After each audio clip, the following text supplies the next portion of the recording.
Video start करते हैं। पहला है जैसे गणित भाग 2 है, ये हम लोग कर रहे हैं प्राइमरी लेवल का, ठीक है। पेपर 1 का तैयारी कर रहे हैं, उसमें मैथ भी पूछा जाता है तो उसकी तैयारी कर रहे हैं, ठीक है। तो निम्नलिखित प्रश्नों के उत्तर देने के लिए सही और सबसे उपयुक्त विकल्प चुनिए, ये कह रहा है।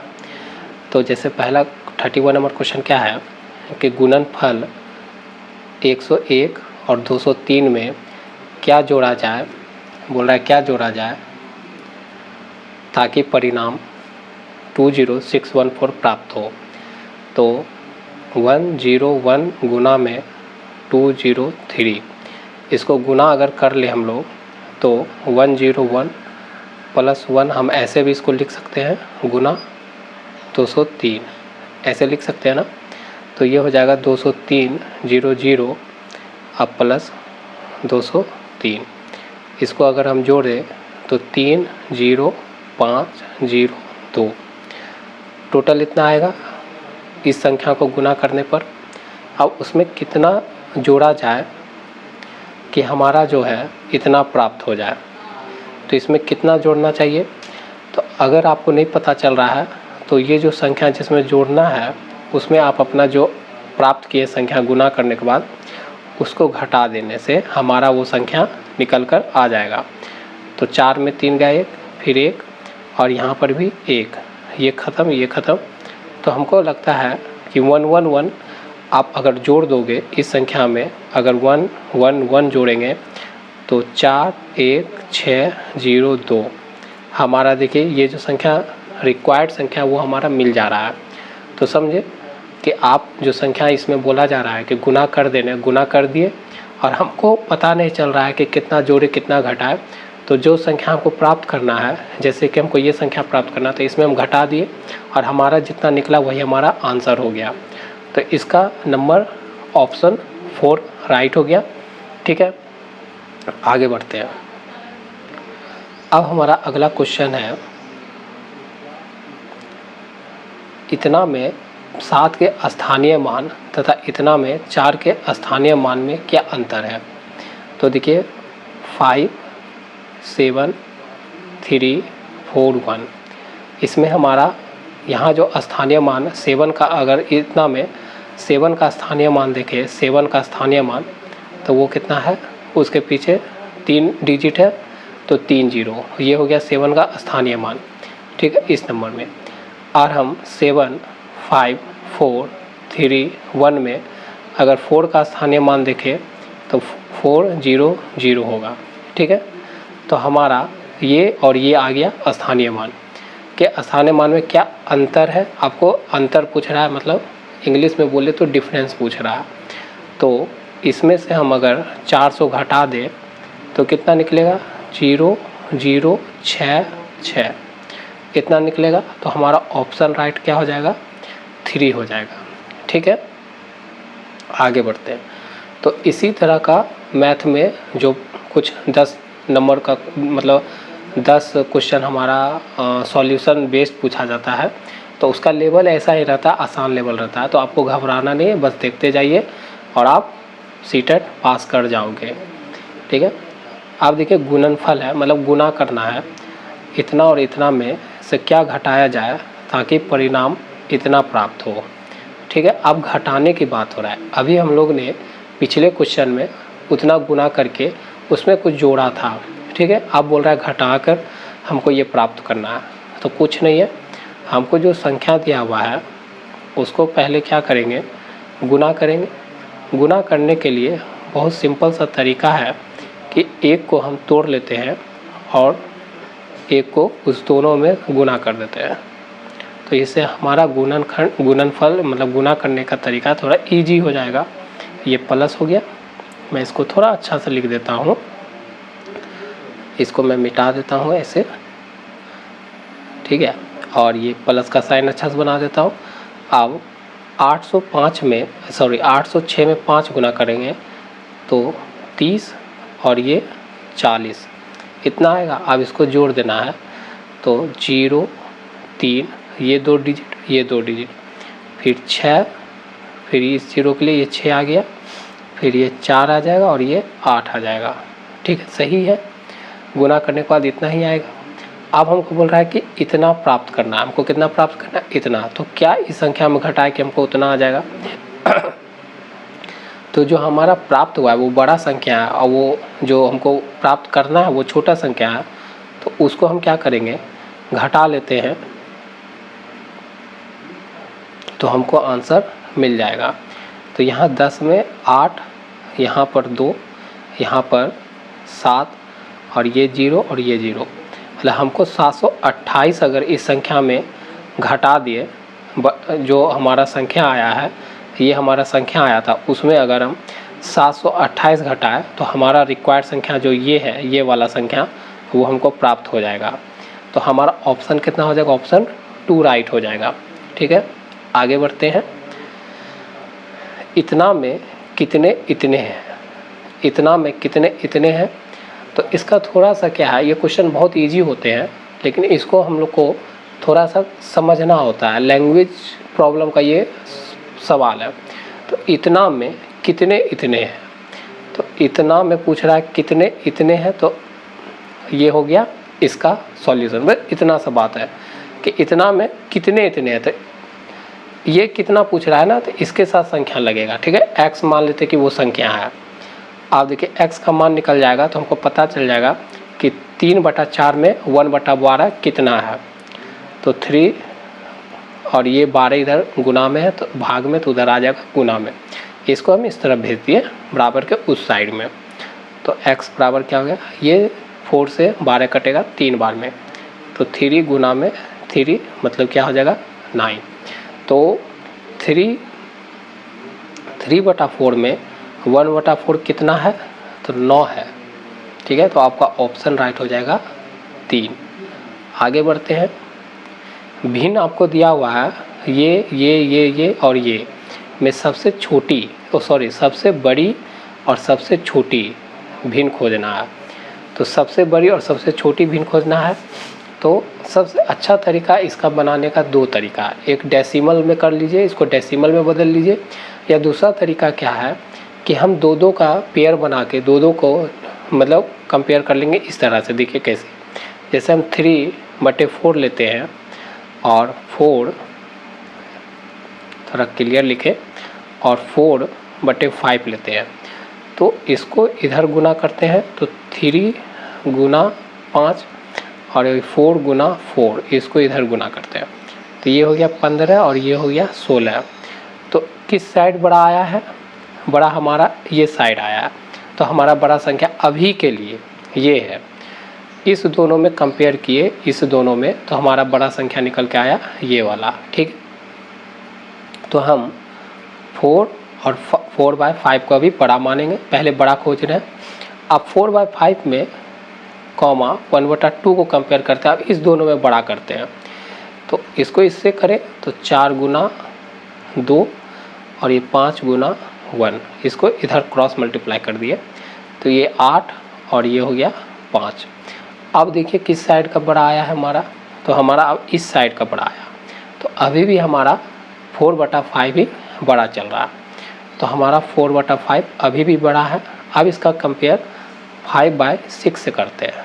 ठीक है, तो क्रॉस मल्टीप्लाई उसी तरह से, तो 4 गुना में 6 और 5 गुना में 5, तो ये कितना होगा 24 और ये हो गया 25। अब हमारा इधर साइड वाला बड़ा है, क्योंकि इधर 25 आया है, तो हमारा अब 4/5 बड़ा नहीं रहा, अब हमारा बड़ा कौन हो गया 5/6। ठीक है, मैं थोड़ा इरेज कर लेता हूँ, तो याद रखिएगा अब हमारे लिए बड़ा कौन सा अंक है, बड़ा अंक है हमारे 5/6। अब इसका कंपेयर जो बचे हुए एक नंबर है उससे कर लेता हूँ, क्रॉस मल्टीप्लाई कर देता हूँ, तो 5 गुना 2 कॉमा 6 गुना 3, तो ये हो गया 10 और ये हो गया 18। तो हमारा इस साइड बड़ा है, तो हमारा इस साइड वाला बड़ा अंक होगा ना, 3/2 बड़ा होगा। तो हमारा कौन सा अंक बड़ा हो गया, कौन सा बड़ा वाला आया, तो हमारा जो बड़ा जो है वो आया 3/2। ठीक है, मैं आपके लिए पूरा करके दिखा रहा हूँ, क्योंकि ये क्वेश्चन आपके रिपीट होते रहते हैं हर साल, तो आप इसको ज़रूर कर लें। ठीक है, अब हो गया यहाँ तक आगे हम लोग।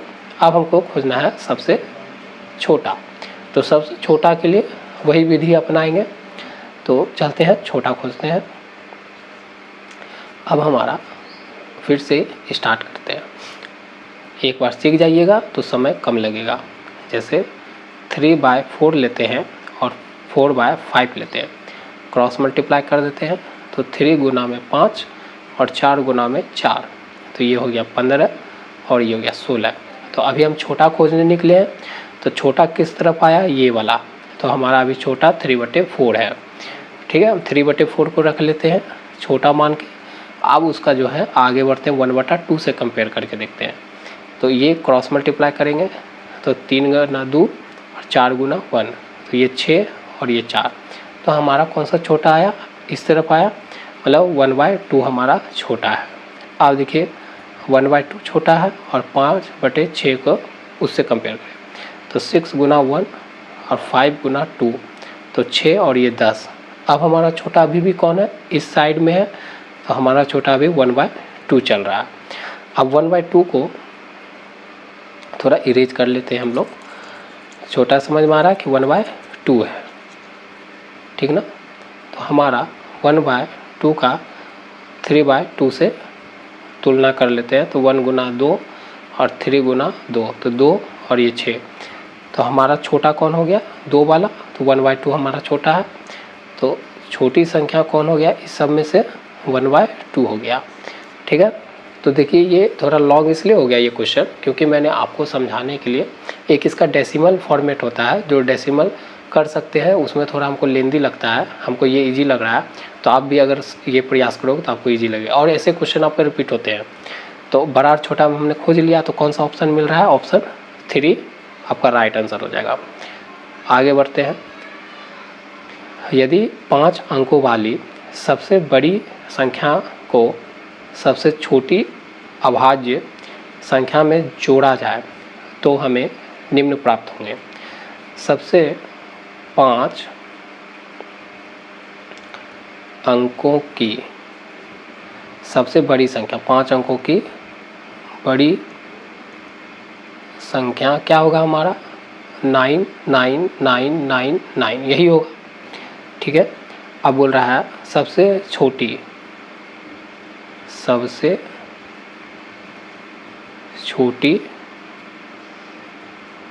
अभाज्य संख्या। सबसे छोटी अभाज्य संख्या क्या होती है, 2। ठीक है, ये होती है, सबको पता होगा। अब क्या बोल रहा है, छोटी अभाज्य संख्या में जोड़ा जाए तो हमें क्या प्राप्त होगा। अब इस दोनों को ऐड अप कर देना है, इस दोनों को क्या कर देना है, ऐड अप कर देना है। तो 99999 में +2 कर दीजिए, 9 2 11 10 10 10 10, इतना हम लोग को प्राप्त होगा। अब क्या बोल रहा है, ऑप्शन पढ़ते हैं। सबसे बड़ी 6 अंकों वाली विषम संख्या। देखिए हमारा ये क्या होता है, अगर 999 होता वो हमारी बड़ी संख्या होता है, और 1 पे ऐसे 0 लगाते कितना भी, तो ये क्या माना जाता है, छोटी संख्या माना जाता है। इतना अंकों की 1 2 3 4 5 अंकों की ये क्या हो गई, छोटी संख्या हो गया, इसको छोटी संख्या बोलते हैं। इसमें खाली एक 1 जुड़ा हुआ है, तो छोटी संख्या में ही तो आएगा। तो सबसे 6 अंकों वाली विषम संख्या है सबसे बड़ी तो नहीं है, ये छोटी मात्रा, ऐसा अगर रहता है तो छोटी मात्रा, तो बड़ी तो है नहीं, तो ये कट गया। सबसे बड़ी फिर बड़ी है तो कट गया। छोटी वाला में बात करेंगे, क्या हम करेंगे बात, छोटी वाला में। तो ऑप्शन 3 ऑप्शन 4 में छोटी है। तो सबसे छोटी 6 अंकों वाली विषम संख्या या सबसे छोटी 6 अंकों वाली संख्या है, नहीं ये विषम संख्या है। ठीक ना, ये कैसी संख्या है, विषम संख्या। क्योंकि देखिए विषम संख्या क्या होता है, जो 2 से भाग डिविजिबल ना हो। तो ये संख्या जो है 2 से डिविजिबल है नहीं है, तो ये 6 अंकों की सबसे 6 अंकों वाली छोटी विषम संख्या है। ठीक है, ऑप्शन 3 राइट हो जाएगा। आगे बढ़ते हैं। 6 घंटों में सेकंड की संख्या निम्नलिखित में से किसकी मिनट की संख्या के बराबर है। कहने का मतलब है 6 आवर्स मतलब 6 घंटा को किस में बदलना है, सेकंड में बदलना है। तो 6 गुना कितना हो जाएगा, पहले आवर्स को मिनट में बदलेंगे 60, फिर मिनट को सेकंड में बदलेंगे फिर 60, तो हमारा कितना होगा 3 6 6 36 और 6 21600, इतना क्या आ गया हमारा सेकंड आया। ठीक है, समझे होंगे, क्योंकि देखिए 1 घंटा में कितना मिनट, 60 मिनट, और 1 मिनट में कितना, तो 60 सेकंड होता है। यही पर हम लोग ने यहाँ पर किया। ठीक है, आवर्स को मिनट में ले गए स्टेप बाय स्टेप, समझ में आ रहा होगा आप लोग को। अब क्या बोला है कि ये जो आपका वैल्यू आया है ना, ये बोल रहा है निम्नलिखित में से किसकी मिनटों की संख्या के बराबर है। अब ये नीचे जो ऑप्शन दिए जा रहे हैं आपको, उसको मिनट में बदलिए और देखिए कि किसके बराबर है। तो हम क्या करते हैं, हम चेक कर लेते हैं और ऑप्शन 1 से स्टार्ट करते हैं। ये 12 क्या है, डेज है, मतलब दिन है। अब 12 दिन को अगर हम घंटा में बदलें तो कितना होगा बताइए। 12 गुना में पहले तो होगा 24, अब आया घंटा में, और उसके बाद क्या होगा 60, फिर उसके बाद आ जाएगा 60, है ना। तो ये क्या है, गुना करने के बाद हमको लग रहा है कि बहुत बड़ा संख्या आ जाएगा। आप गुना करके चेक करना, ये संख्या अगर आ जाता है तो ठीक है, नहीं तो ये। अच्छा, दूसरा करते हैं 14 गुना, ये डेज में है तो इसको पहले आवर में बदलेंगे, तो इतना आवर गुना 60 फिर गुना 60। ठीक है, ये भी हमको बहुत बड़ा संख्या आ जाएगा, तो ये भी आंसर नहीं लग रहा है। आप अगर करना चाहते हो चेक करना गुना करके। ऑप्शन 3 करते हैं, तो 15 गुना में पहले उसको आवर में बदलते हैं। 24 दिन है, 15 दिन है, तो 15 को पहले 15 दिन में कितना घंटा, तो 24 से गुना, फिर घंटा को मिनट में, अब मिनट को फिर सेकंड में। अब इसको गुना करके देखते हैं क्या इतना आ जाएगा। तो देखिए 30 को 24 में 15 को अगर 2 जो तो ये 30, और यहाँ बचेगा 12, और यहाँ पर इतना। ठीक है, अब देखिए, अब इस 12 को इससे गुना करें तो 3 6 और 3, और ये भी 36 0 0 0। ठीक है, 12 दिन, कुछ गलत कर रहे हो क्या आप, 12 मतलब सॉरी 15 दिन, 15 दिन को बदले 15 दिन में कितना घंटा, 24 घंटा, 24 घंटा, फिर 60 60 30।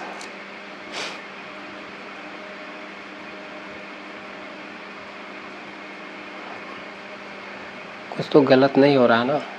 अच्छा देख लेते हैं, रुक जाइए थोड़ा सा, रुक जाइएगा, हम तो सही बना रहे हैं। ये ऊपर वाला तो सही आया हमारा। ठीक है, अब हमारा क्या है,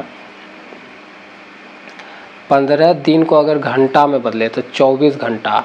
ठीक है, और 15 दिन 24 घंटा, फिर 60 घंटा 60 मिनट। ओ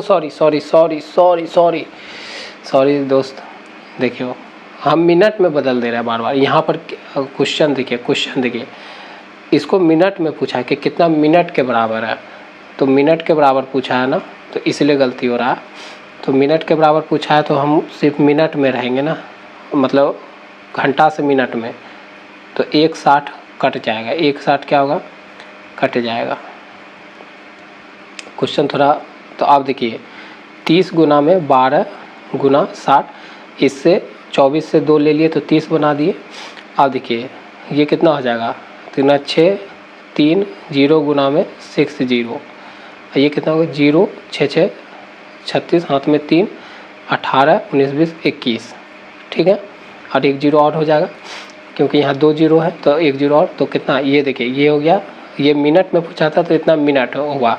तो 15 दिन को जब हम मिनट में बदले तो, और ये जो ऊपर वाला ये सेकंड इसके बराबर आ रहा है, तो आपका ऑप्शन राइट हो जाएगा 3।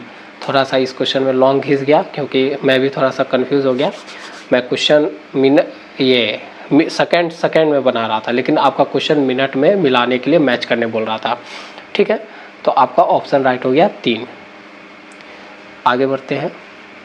फलों के वजन करते समय यहाँ पर क्या है, फल का वेट किया जा रहा है, मतलब उसका तौला मापन हो रहा है, तौला जा रहा है। तो एक विक्रेता ने तराजू के एक पलड़े में इतना केजी के बट्टे रखे और दूसरे पलड़े में इतना ग्राम तथा इतना ग्राम के बट्टे तथा फल रखे, फलों का वजन कितना है? सही बात है। तो एक विक्रेता तराजू के पलड़े में इतना के बट्टे रखे, बट्टे मतलब वेट जो होता है, तराजू आप लोग सब्जी खरीदने जाते होगे तो देखते होगे, तो देखते हैं कि ये जो है, और दूसरे पलड़े में जो है ना, तराजू के दूसरे पलड़े में, वो दूसरे पलड़े में यहाँ बोला गया है कि 200 ग्राम और 100 ग्राम के बट्टे तथा फल रखे हैं। और दूसरे, जैसे मान लीजिए मैं तराजू ही बना देता हूँ आज, ठीक है। ये आपका पहला बट्टा, इसमें कितना 2/2 kg जो है, इतना केजी के बट्टे रखे हुए, ठीक है, इतना केजी के बट्टे रखे हुए हैं। और इसमें क्या है कि इसमें 200 ग्राम अब प्लस 100 ग्राम और प्लस फल रखा गया है। लेकिन फल का हमको क्या है, वेट मतलब भार नहीं पता है, तो फलों का वजन ही आपसे पूछ रहा है, ठीक ना।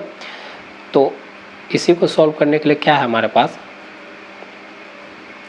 कि 2/2 kg जो है उसको पहले ग्राम में बदलते हैं। तो दुकान में 4, ये मिक्स भिन्न है, मिश्रित भिन्न है, तो उसको हमको पहले भिन्न में बदलना होगा। तो दुकान में 4 1 5/2, ये क्या हो गया kg, लेकिन इसको ग्राम में बदलेंगे तो 1 kg में कितना ग्राम, 1000 ग्राम। तो इससे इसको काटेंगे तो 5 गुना में 500, इसका मतलब 2500 ग्राम आएगा। अब हमको 2500 ग्राम यहाँ भी पुराना है, ठीक ना। तो इसको मैं इरेज कर दूँगा, अब आप लोग को समझ में आएगा। अब देखिए यहाँ पर 200 ग्राम है प्लस 100 ग्राम है, तो और टोटल कितना हो गया, 300 ग्राम हो गया। अब प्लस कौन है, फल का वजन है, तो 300 ग्राम और प्लस फल, और टोटल उधर कितना है, तो इसमें से अगर हम 300 घटा दें तो 2200 इतना ग्राम, इसका मतलब ये किसका वजन हो जाएगा, फल का वजन हो जाएगा। तो 2200 ग्राम हमारा क्या हो जाएगा, फल का वजन हो जाएगा। ऑप्शन 1 राइट होगा, ठीक है। आगे आइए। रमेश ने इतना बजे अपनी यात्रा शुरू की। यात्रा कब शुरू किया, यात्रा शुरू की कितना बजे, 19 पॉइंट इतना बजे, और इतना बजे समाप्त की। और समाप्त जो है, समाप्त कब किया, तो 23:20 में समाप्त किया। यात्रा पूरा करने में लिया गया समय कितना है वो बताइए आप। यात्रा करने में लिया गया समय आपसे पूछ रहा है, तो कोई बात नहीं है, बड़ा कौन सा समय दिख रहा है ये, तो 23 इतना और 19 इतना को घटा देना है। जब इससे पैंचा लेंगे ना इधर, तो 1 घंटा के इधर, ये क्या है, ये घंटा है, इधर आवर्स है, इधर क्या है, मिनट है। तो इधर से अगर हम पैंचा लेंगे घंटा समय में, तो सीधा एक का एक ना होकर वो किसके बराबर आएगा, 60 मिनट के बराबर हम लोग, क्योंकि 1 घंटा है ना, तो 1 घंटा में कितना मिनट, 60 मिनट। तो जब हम पैंचा लेंगे आवर से, तो वो कितना होगा, 60 मिनट का पैंचा ले रहे हैं इसका मतलब। तो यहाँ पर जो पैंचा लेंगे आवर से, तो ये 60 हुआ, 60 प्लस 20 कितना हो गया, 80। 80 में 50 घटाइए कितना होगा, 30। तो यहाँ पर हमारा कितना आया, 30 मिनट। अब यहाँ से जब जाने के बाद, तो यहाँ पर हमारा कितना बचा, यहाँ पर अब 22 बचा है। तो 22 में 3 होगा ना, 19 20 21 22 3, तो 3 घंटा इतना मिनट का समय वो लगाया। यात्रा पूरी करने में कितना मिनट लगा, 3 घंटा इतना मिनट। आपका ऑप्शन में है, ऑप्शन 1 हमारा राइट हो जाएगा, ठीक है। आगे बढ़िए। 200 लीटर धारिता वाली एक टैंकी का 3/4 भाग पानी से भरा हुआ है। मतलब इतना लीटर वाली एक टैंकी, मान लीजिए एक टैंकी है, ठीक है, ये हम लोग ने टैंकी बनाया, इसका पूरा जो यहाँ से यहाँ तक का कैपेसिटी है, कितना कैपेसिटी, मतलब कैपेसिटी को क्या बोलते हैं, क्षमता, उसमें जो पानी भर सकता है वो टोटल 200 लीटर का है। एक टंकी का इतना भाग पानी से भरा है और 200 लीटर में 3/4 कितना पानी से भरा हुआ है। तो कितना भरा हुआ है,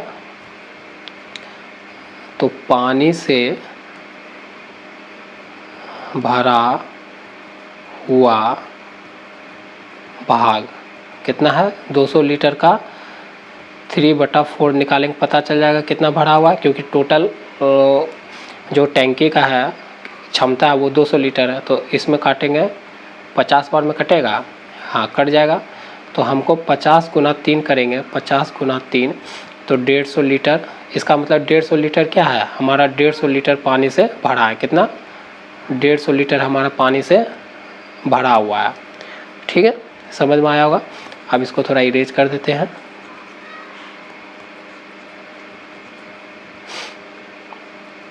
अब देखिए इतना अगर भरा हुआ है तो इसको पूर्ण रूप से भरने के लिए 5000 मिली धारिता वाली एक बाल्टी में पानी भरकर इसमें कितना बार डालना पड़ेगा। अब क्या है ना, आपको उस टैंकी को जो 200 लीटर का है उसको पूरा भरना है, जिसमें से 150 लीटर भरा हुआ है। तो खाली कितना है, टैंकी जो खाली है,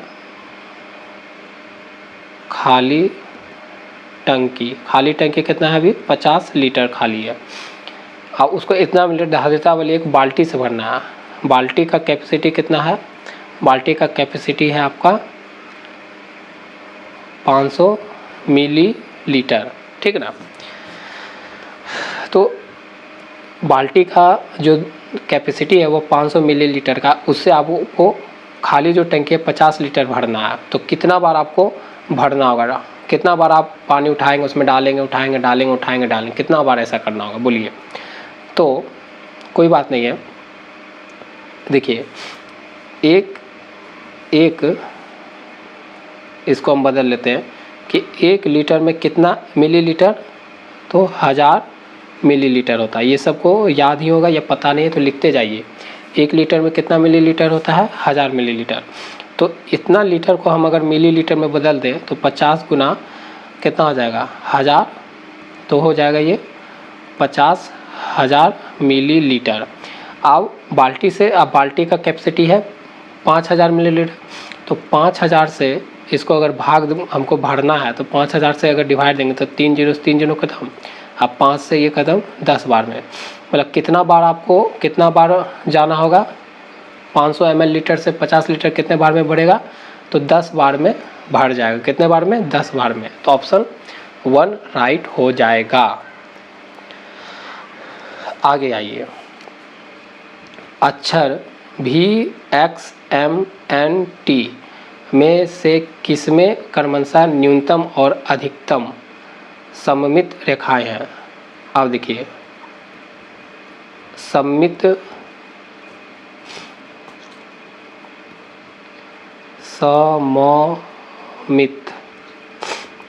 रेखाएं, सममित रेखाएं सबको पता है क्या होता है सममित रेखाएं, मतलब सममित रेखाएं का मतलब होता है सिमेट्रिक। सममित रेखाएं का मतलब क्या होता है, सममित रेखाएं का मतलब होता है सिमेट्रिक, मतलब वो एक दूसरे को छाप ले, एक दूसरे को। जैसे मेरा ये हाथ है, इसका सममित कौन होगा, जो इसको दिखने ना दे, पूरा इस पे ऐसे आ जाए।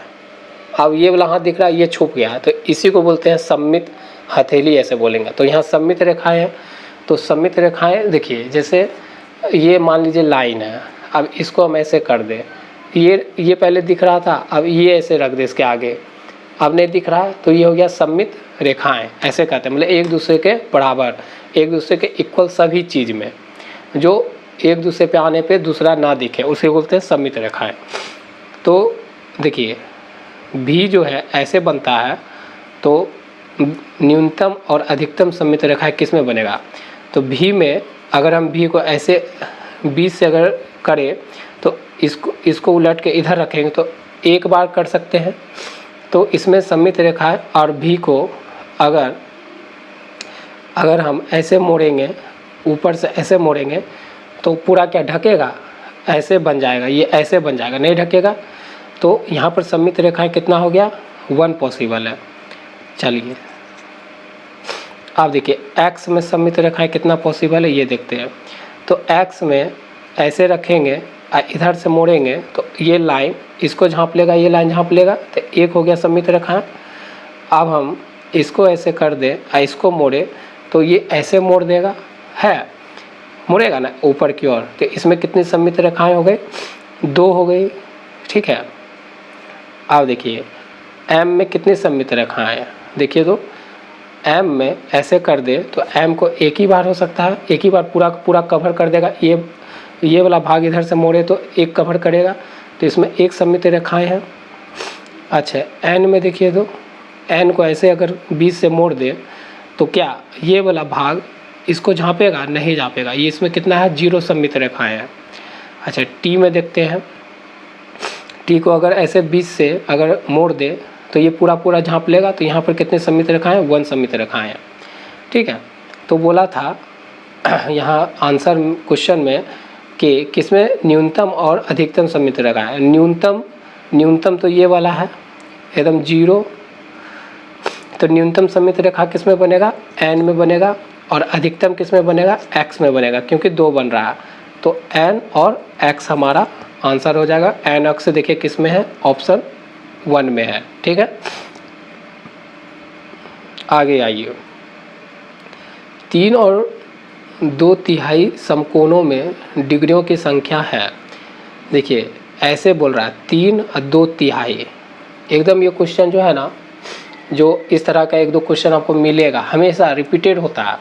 तो ये ना आपको समझने ही नहीं देगा ये क्या बोला है, 3 और 2/3 पता ही नहीं चलेगा। तो 3 पूरा कंप्लीट और 2/3 ऐसे मिश्र फ्रैक्शन, मतलब मिश्र भिन्न की बात कर रहा है। 3 पूरा और 2/3 समकोण का मतलब होता है 90 डिग्री में डिग्रियों की संख्या कितनी है पूछा है, तो बस इसको सॉल्व कर देना है। 3 3 9 और 2 11/3 गुना में 90 डिग्री। अब 3 से ये 3 काट देंगे तो 30 डिग्री, कितना हो जाएगा, 11 30 डिग्री, तो ये होगा 330 डिग्री, मतलब इतना। तो आपका आंसर क्या राइट हो जाएगा, 330। तो आपका ऑप्शन 1 राइट हो, सॉरी ऑप्शन 2 राइट हो जाएगा, ठीक है। आगे बढ़ते हैं, नीचे दिए गए पैटर्न का अवलोकन कीजिए और अगली पंक्ति चुनिए।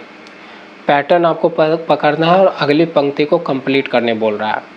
तो देखिए 9 में 1 घटा और इतना, तो आया 1, फिर 9 8, फिर 2 घटा, फिर भागा इतना 1 2, फिर 9 8 7, फिर 3 आएगा भागा 8 और 1 2 3, तो 9 8 7 6 भागा 4 इतना, तो हमारा क्या आएगा 1 2 3 4 यही आएगा।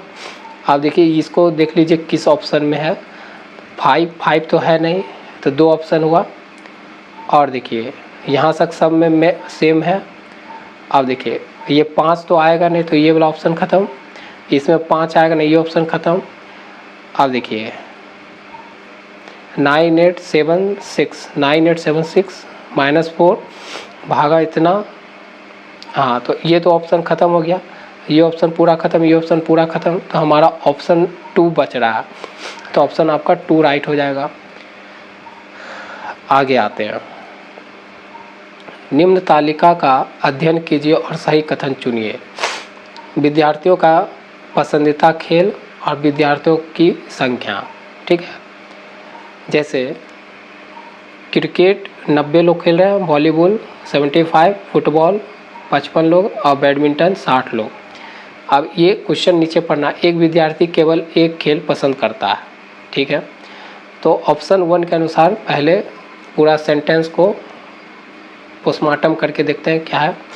वॉलीबॉल पसंद करने वाले विद्यार्थियों की संख्या, वॉलीबॉल को हम ऐसे दिखाते हैं वी और बॉल, वॉलीबॉल को कितने पसंद कर रहे हैं लोग, 75। बैडमिंटन पसंद करने वाली विद्यार्थियों की संख्या, बैडमिंटन को हम सिर्फ 20 से दिखाते हैं, तो बैडमिंटन कितना पसंद कर रहा है, 60 लोग।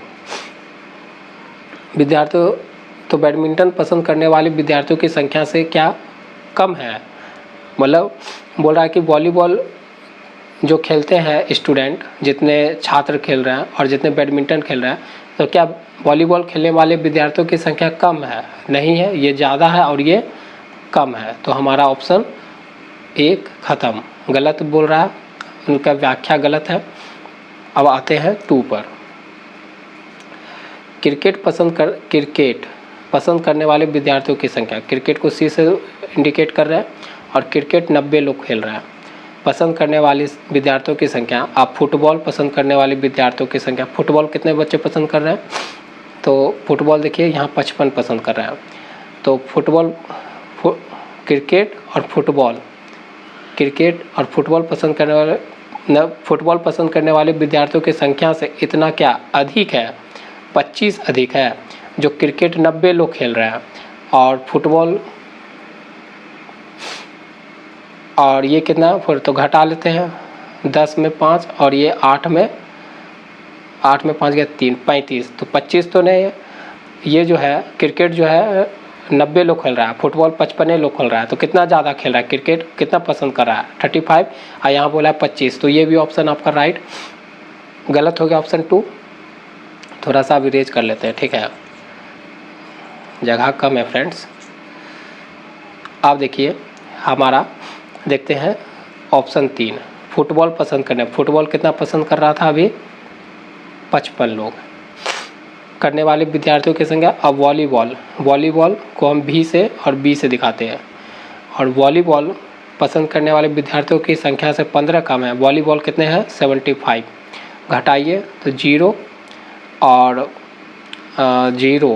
और यहाँ 20, तो 15 तो नहीं कम है। कितना कम है? 15 तो कम नहीं दिख रहा है ना, 15 कम तो नहीं दिख रहा है, तो ये भी ख़त्म। अब जो ऑप्शन बचा वो हमारा आंसर हो जाएगा। अगर चेक करना चेक कर सकते हैं। बैडमिंटन कितना खेल रहा है? बैडमिंटन खेलने वाले हैं 60 लोग, 60 विद्यार्थी है। और क्रिकेट खेलने वाले कितने हैं? संख्या, क्रिकेट खेल रहे हैं हमारे 90 लोग। अब बोल रहा है कि क्रिकेट पसंद करने वाले विद्यार्थियों की संख्या का 2/3 है, मतलब क्रिकेट जितना पसंद करते हैं उसका 2/3 कितना है? बैडमिंटन खेलते हैं। तो इससे गया तो 30 बार में 30 दूनी 60, तो सही बात है कि क्रिकेट 90 लोग खेलते हैं, लेकिन 90 का 2/3 करेंगे तो उतना लोग को बैडमिंटन को पसंद करते हैं, तो सही है। ये बात हमारा ऑप्शन 4 राइट हो गया, ठीक है। आगे बढ़िए। गणित की परीक्षा में 30 विद्यार्थी द्वारा प्राप्तांक निम्न है। 30 विद्यार्थी का प्राप्तांक आपको दिया हुआ है, ठीक है, वो इस तरह से आपका। तो क्या बोल रहा है इसमें? 20 से कम अंक प्राप्त करने वाले विद्यार्थियों की संख्या तथा 20 या उससे अधिक अंक प्राप्त करने वाले विद्यार्थियों की संख्या। दो बातें हैं, जो 20 से कम मतलब 20 से कम लाया है, और एक है 20,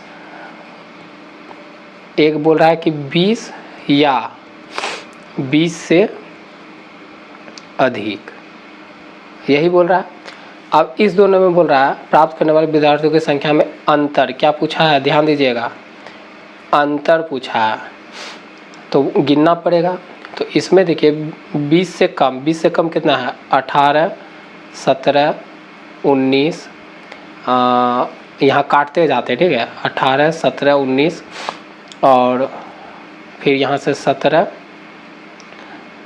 फिर यहाँ से 19, फिर यहाँ से 18, फिर यहाँ से 16, फिर 17, फिर 15, और फिर 14, फिर 11, फिर 9, फिर 17, फिर 17, फिर 19 यहाँ पर, फिर 18 यहाँ पर, फिर 17 यहाँ पर। अब इतना ही है, तो इतना, तो टोटल गिन लीजिए इसका संख्या 1 2 3 4 5 6 7 8 9 10 11 12 13 14 15 16, कितना टोटल आया? 16 संख्या है जो 20 से कम अंक लाया। अब देखते हैं इसका, उससे अधिक वाला गिन लेते हैं। 1 2 3 4 5 6, 7, 8, 9, 10, 11, 12, 13, 14 कितना है, इसकी संख्या कितना है, या 20 या 20 से अधिक का कितना है 14। अब वो दोनों में अंतर, तो 16 में 14 घटेगा तो कितना आएगा 2। तो आपका ऑप्शन राइट हो गया। दोनों के बीच में कितना अंतर है, 2 का अंतर है। ठीक है, आगे बढ़ते हैं। देखिए मैथ में थोड़ा समय इसलिए लगता है क्योंकि मैथ को आपको सॉल्व करना ही होगा, ठीक ना। अब आ गया मैथ का पेडागोजी का भाग। ठीक है, तो कम से कम 10 या 12 क्वेश्चन इसी में अप्रोक्स में इसी में भागता है, वो आपका सॉल्यूशन होता है मैथ में, सॉल्व करने वाला देता है। और कुछ पेडागोजी रहते हैं, तो पेडागोजी 15 आपका फिक्स रहते हैं कि 15 पेडागोजी तो रहेगा ही रहेगा। तो देख लेते हैं, निम्नलिखित में से कौन सा प्राथमिक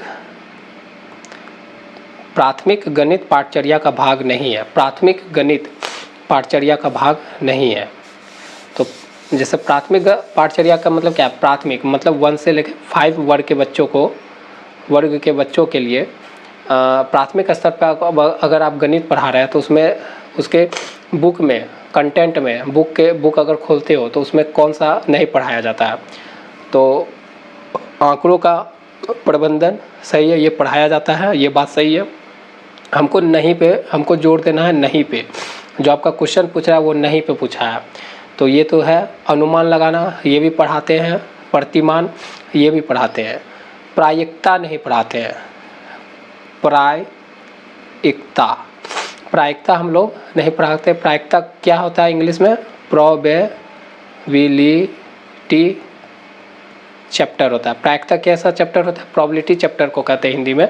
तो ये हम 1 से 5 जो प्राथमिक स्तर पे जो बच्चों का ये वाला उसके मैथ के सिलेबस में ये चैप्टर नहीं पढ़ाते हैं। तो हमारा ऑप्शन राइट 1 हो जाएगा, क्योंकि यहाँ पर नहीं पूछा है तो नहीं वाला ऑप्शन 1 राइट होगा। आगे बढ़ते हैं। प्राथमिक स्तर पर गणित के आकलन युक्ति के रूप में ध्यान दीजिएगा, क्योंकि ये प्राथमिक स्तर पे है तो आपको 1 से 5 वर्ग के बच्चों को माइंड में रख के ही क्वेश्चन का आंसर को टिक करना है। निम्नलिखित में से कौन सा सबसे कम प्रभावशाली है। यहाँ पर सबसे कम प्रभावशाली वाले युक्ति पूछ रहा है। अवलोकन पर आधारित गतिविधि, ये तो होना ही चाहिए। सत्रांत परीक्षण,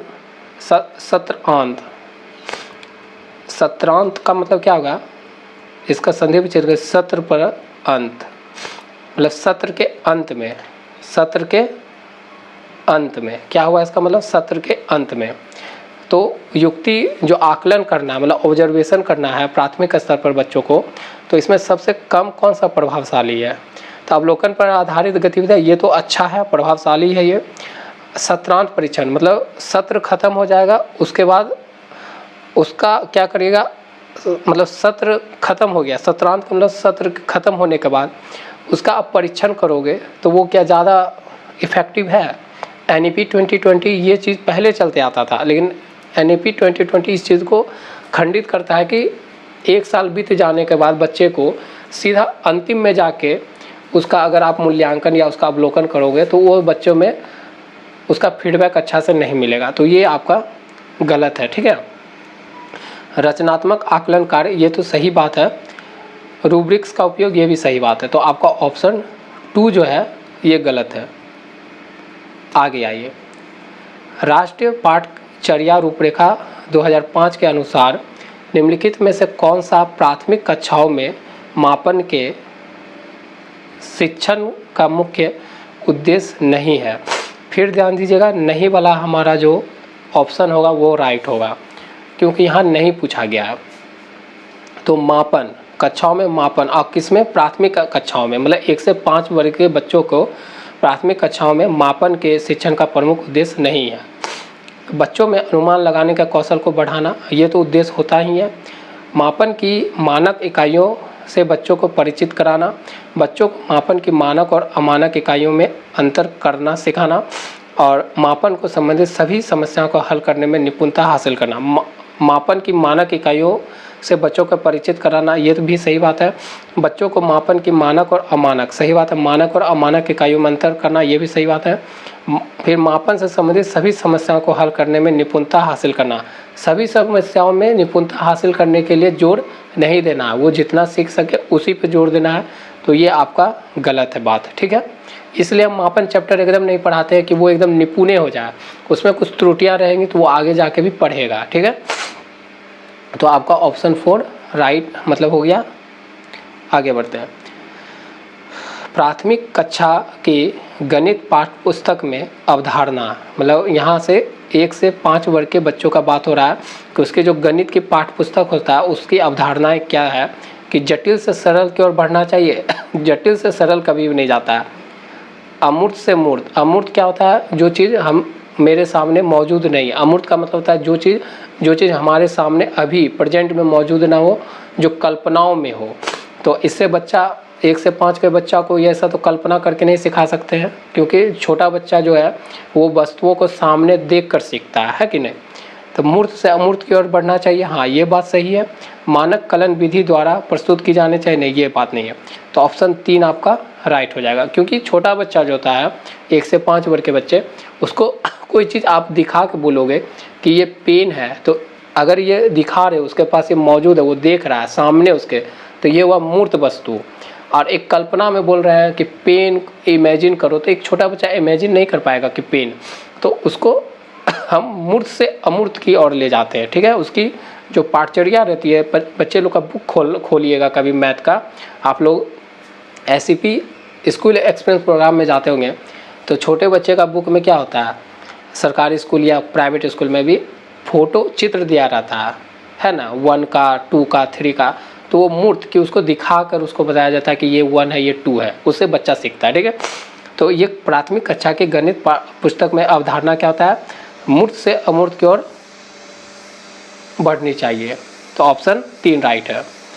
आगे आइए, निम्नलिखित में से कौन सा स्कूली शिक्षा का एक स्तर नहीं है। निम्नलिखित में कौन सा स्कूली शिक्षा का एक स्तर नहीं है। यहाँ पर ध्यान दीजिएगा, स्कूली शिक्षा का स्तर नहीं है, पूछा है नहीं, जो कि राष्ट्रीय शिक्षा नीति 2002 में प्रस्तावित है। तो बुनियादी स्तर ये तो है, प्राथमिक स्तर ये भी है, और मिडिल स्तर ये भी है, प्रारंभिक है, प्राथमिक नहीं है। प्रारंभिक तो हम जिन लोग जानते हैं, प्राथमिक नहीं होता है। तो ऑप्शन 2 हमारा रॉन्ग है, ऑप्शन 2 हमारा गलत है, ऑप्शन 2 हमारा आंसर हो जाएगा, क्योंकि बुनियादी स्तर पर तो बात करता है NEP 2020, प्रारंभिक भी बात करता है और मिडिल का भी बात करता है, लेकिन प्राथमिक का बात नहीं करता है। तो ऑप्शन 2 गलत हो जाएगा। आगे आते हैं, राष्ट्रीय पाठचर्या रूपरेखा 2005 के अनुसार यह दृष्टि कथन कि विद्यालय का गणित उन परिस्थितियों में सीखा जाता है जहां बच्चे गणित को सीखने में आनंद ले, सही बात है। शिक्षकों से निम्न प्रदर्शन के लिए विद्यार्थियों को कक्षा क्रियाकलाप में संलग्न रखने की अपेक्षा हो। होनहार मेधावी बच्चे अर्थपूर्ण समस्याओं का प्रस्तुत एवं हल करें।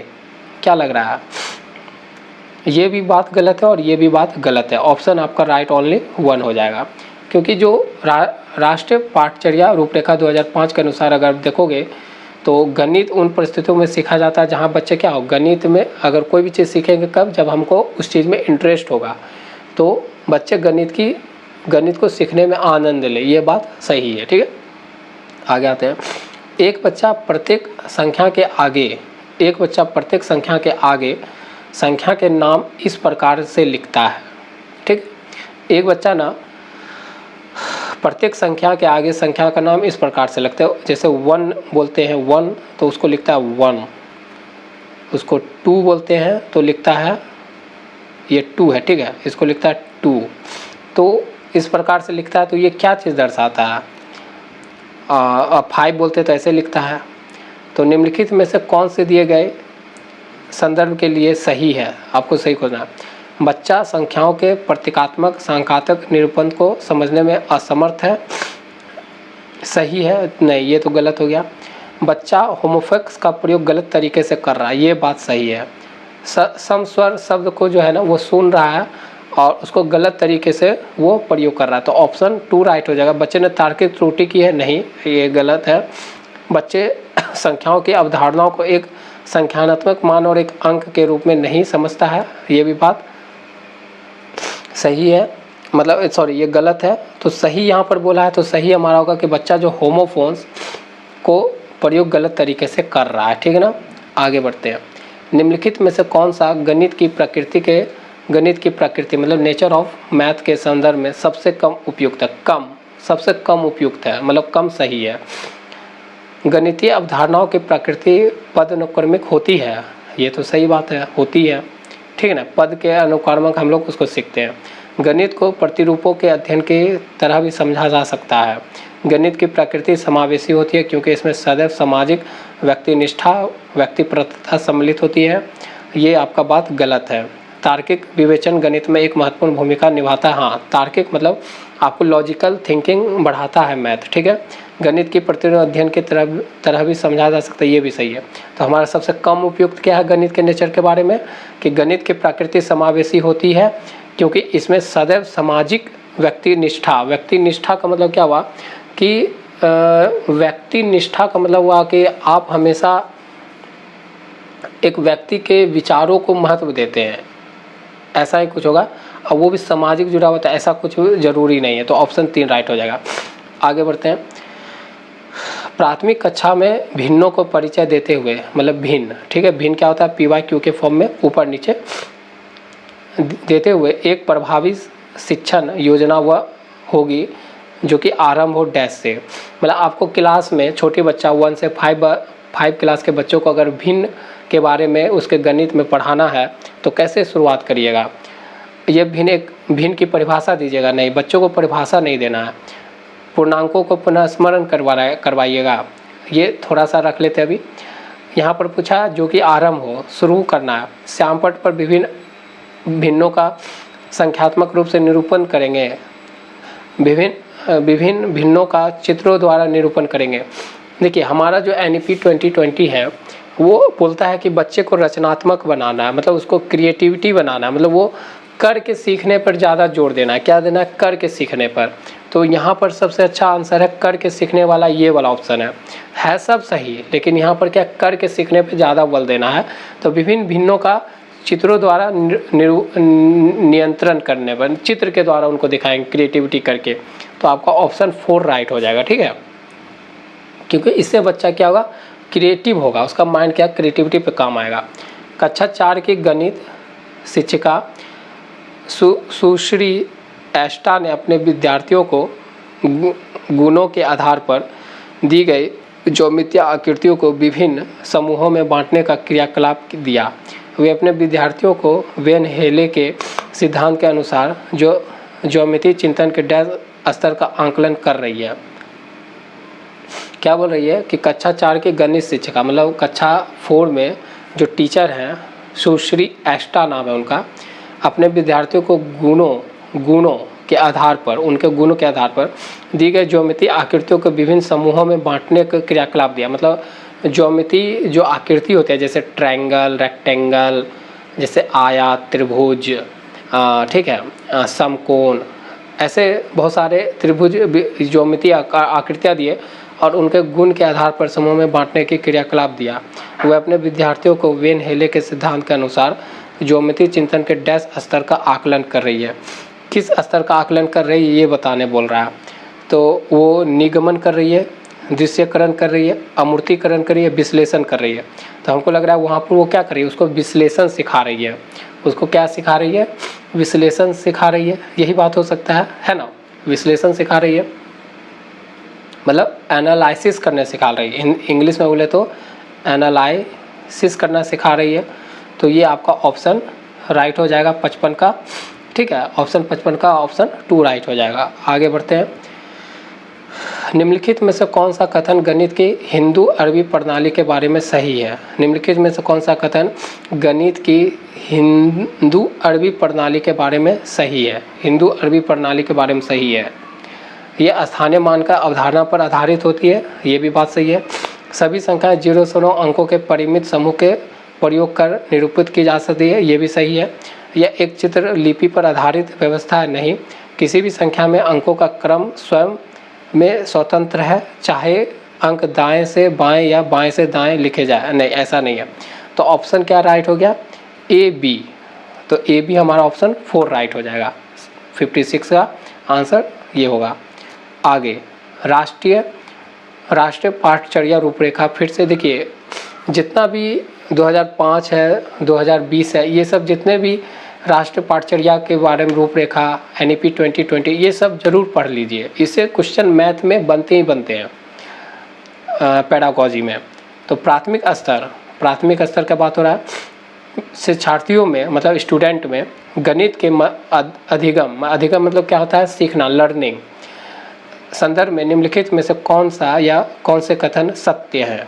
ठीक है, कौन सा या कौन से कथन सत्य पूछ रहा है। बच्चे अधिक सीखते हैं जब शिक्षक अवधारणा को समझाते हैं और बच्चा उसका पुनरुत्पादन करते हैं। ऑप्शन कटा होगा लग रहा है, नहीं ठीक है ऑप्शन है। तो क्या बोल रहा है 57 का, कि बच्चे अधिक सीखते हैं जब शिक्षक अवधारणाओं को समझाते हैं और बच्चा उसका पुनरुत्पादन करते हैं। यहाँ देखिए पुनरुत्पादन का मतलब क्या हो गया, क्रिएटिविटी मतलब रचनात्मक आ गया, रचनात्मक चीज़ आ गया, मतलब उत्पादन कर रहा है बच्चा खुद, टीचर उनको सिखा रहा है, उनसे वो क्या करे, क्रिएटिविटी कुछ चीज़ कर रहे हैं तो वो उसका उत्पादन कर रहे हैं। तो यही तो जोर देना है, यही राष्ट्रीय पाठचर्या रूपरेखा कहना चाहता है। तो ये बात सही है, इसको रख लेते हैं, अभी आगे पढ़ते हैं। बच्चों को विभिन्न क्रियाकलाप, क्या बोल रहा है, बच्चों